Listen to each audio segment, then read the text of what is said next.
बिहार की राजनीति का वो रात, वो पल, वो खेल जिसे सुनकर आप कहेंगे ये क्या हो गया भाई साहब, ये कब हो गया। क्योंकि जो आज होना था वो तो हुआ नहीं है, जो नहीं होना था वही होके रह गया है। और जो अमित शाह को लगा कि बस नीतीश कुमार अब उनके प्लान में फिट हो चुका है, उसी प्लान पर आखिरी मिनट में जाकर के नीतीश कुमार ने ऐसा आज पानी फेरा है, ऐसा दाव चल दिया है कि पूरा पटना हक्का बक्का होकर के देख रहा है। और सबसे बड़ा सवाल कि क्या नीतीश कुमार ने अपने पॉलिटिकल कैरियर की सबसे बड़ी पलटी की तैयारी कर दी है, या फिर यह सिर्फ अमित शाह को मिरर दिखाने वाला खेल साबित होगा। नमस्कार दोस्तों, मैं जुड़ चुका हूं आपके साथ। अब भाई आज की कहानी में आपको वो सब मिलेगा जो खबरों में नहीं दिखा, जो बड़े एंकरों ने घुमाकर आप सभी को बताया, लेकिन सीधे सपाट बोलने की हिम्मत नहीं रखी। वो सारी चीजें आपके सामने रखूंगा। सोचिए, एक मुख्यमंत्री अपने पूरे लाव लश्कर के साथ काफिले दौड़ाता हुआ सीधे राजभवन पहुंचता है। कैबिनेट भंग हो चुकी है, मंत्रिमंडल खत्म हो चुका है, राज्य की सरकार तकनीकी रूप से हवा में लटकी, पूरा माहौल ऐसा कि जैसे अभी इस्तीफा होगा और फिर से राजनीति की नई गाड़ी बिहार में चल पड़ेगी। मीडिया बाहर भी खड़ी थी, माई के तानी हुई, आज इस्तीफा आएगा, आज खेल होगा। और फिर क्या हुआ, मुख्यमंत्री अंदर जाते हैं, राज्यपाल से मिलते हैं और इस्तीफा जो है वो वापस लेकर के लौट जाते हैं। भाई इस्तीफा तैयार था पर दिया नहीं गया। इतिहास में ऐसा शायद ही कभी आपने देखा होगा। नीतीश गए भी और इस्तीफा लेकर आ भी गए, इस्तीफा नहीं दिया। ये खेल नहीं था भाई साहब, ये खेल के अंदर आज खेल साबित हो रहा है। और अगर हिंदी में मैं आपको कहूं तो यह था बिहार का सबसे बड़ा राजनीति सम्मान बचाओ ऑपरेशन। अब आप सोच रहे होंगे आखिर ऐसा क्यों किया, आखिरी मिनट पर क्यों पलट गए? क्या डर था नीतीश कुमार को? क्या बीजेपी कुछ बड़ा करने वाली थी, या फिर नीतीश को अपने लिए खतरा दिख गया है? भाई सब बताएंगे, आराम से बैठ जाइए, ज्वाइन हो जाइए, चाय उठा लीजिए, मजा लीजिए। आज की कहानी लंबी भी है और गहरी भी है। सबसे पहले आपको मैं बता दूं आज की खबर की जड़ कहां से शुरू हुई। आज तक की एक रिपोर्ट चलती है जिसमें साफ लिखा था कि 19 नवंबर को नीतीश कुमार जो है वो इस्तीफा देंगे। खबर में लिखा था, राज्यपाल से मुलाकात कर दी जानकारी, मतलब 19 नवंबर को इस्तीफा तय माना जा रहा था। लोगों को लग रहा था कि बस अब सीएम बदलने का खेल शुरू होने वाला है। पूरा पटना में हवा थी कि बीजेपी इस बार नीतीश कुमार को साइड कर देंगी, मतलब हटा देंगी, नीतीश कुमार का पद दूसरे को दे देंगी। हर टी स्टॉल में जा रहे होंगे, आप किसानों से मिल रहे होंगे, बस एक ही बात, भाई इस बार मुख्यमंत्री का चेहरा कौन होगा। लेकिन फिर नीतीश कुमार जाते हैं राज्यपाल के पास, इस्तीफा तैयार है, फाइल में रखा है, लेकिन वो इस्तीफा देते ही नहीं। अब आप सोचिए, मंत्रिमंडल पहले ही भंग हो चुका है, सरकार की आखिरी कैबिनेट खत्म है, मतलब टेक्निकली मुख्यमंत्री को रिजाइन देना ही था, लेकिन उन्होंने दिया नहीं। यहीं से पूरा गेम जो है आज शिफ्ट हो गया है।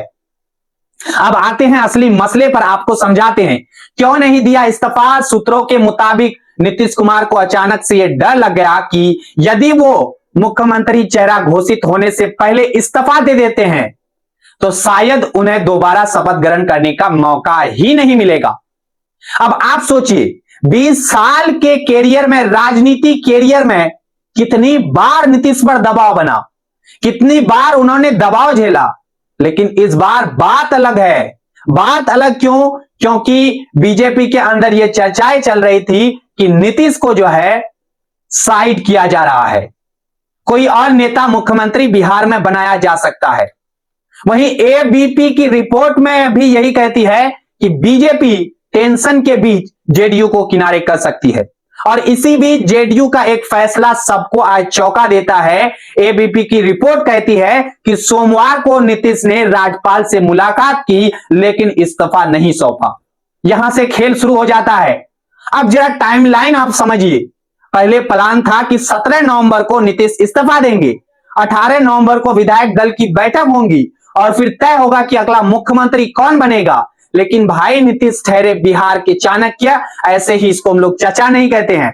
उन्हें लग गया है नीतीश जी को कि अगर मीटिंग पहले हो गई और बीजेपी ने खेला कर दिया तो उनके हाथ से कुर्सी निकल जाएंगी।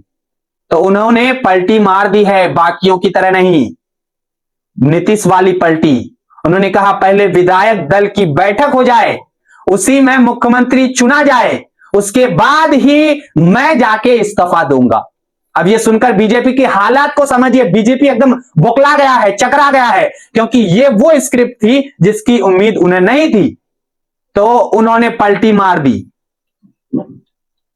भाई राजनीति में वक्त बड़ी चीज है, एक दिन के आगे पीछे होना पूरा खेल बदल देता है, और यहां तो पूरा गेम ही पलट गया है।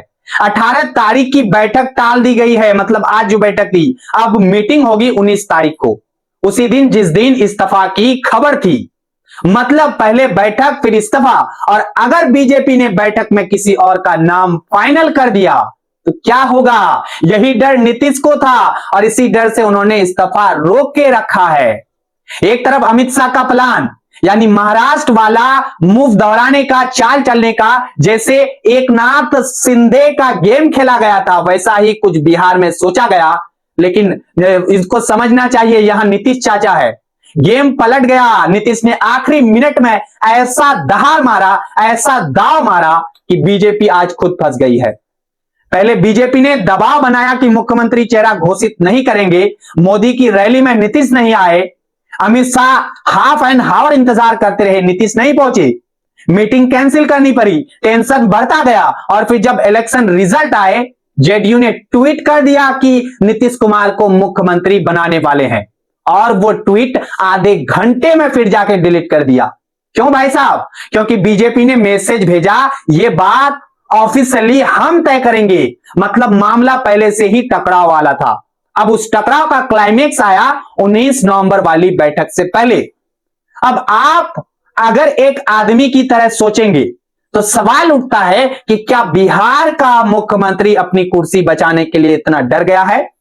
लेकिन भाई राजनीति में सिर्फ डर नहीं होता, हिसाब भी होता है, और नीतीश कुमार जो 20 साल से बिहार के पावर स्ट्रक्चर के सबसे अनुभवी खिलाड़ी है, उनके लिए कुर्सी सिर्फ कुर्सी नहीं, उनकी पहचान है।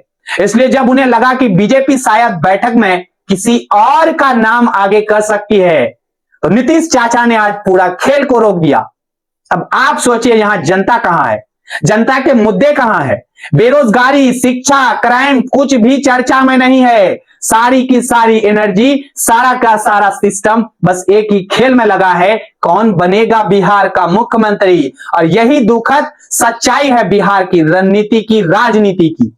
सड़क पर चलने वाला युवक पूछ रहा है, गांव गांव मां लोग पूछ रही है हमारे बच्चों को स्कूल में मास्टर कब मिलेगा, किसान पूछ रहा है सिंचाई का क्या, लेकिन नेता अपने अपने पॉलिटिकल सेफ हाउस में बैठे हैं, एक दूसरे के मूव माप रहे हैं, चाल को देख रहे हैं। क्या जनता की भावनाएं इस पॉलिटिकल चेस बोर्ड पर कोई वैल्यू नहीं रखती है? भाई साहब आप ही बताइए।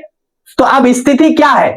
एक तरफ अमित शाह और बीजेपी जो चाहती है कि मीटिंग में उनके हिसाब से फैसला हो, और दूसरी तरफ हमारे चाचा यानी नीतीश कुमार जो कहते हैं पहले मेरी कुर्सी कंफर्म करो तभी हम इस्तीफा देंगे।